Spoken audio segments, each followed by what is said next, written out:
Hey, Tech Guide Ninjas here. Hope you're having a good day today. So today we're going to look at how to unsubscribe from emails you don't want to get in Gmail.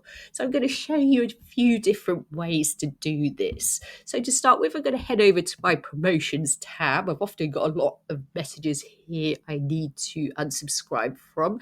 So I'm going to click on one, and a few different options you have here is at the top.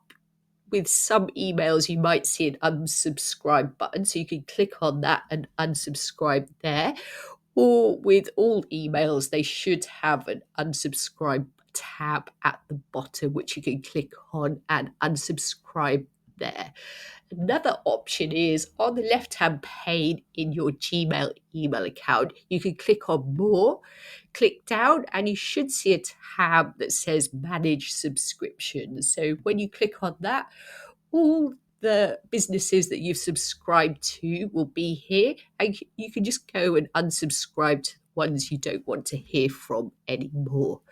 So I hope that was helpful. Please like the video and subscribe to the channel, and I will see you soon.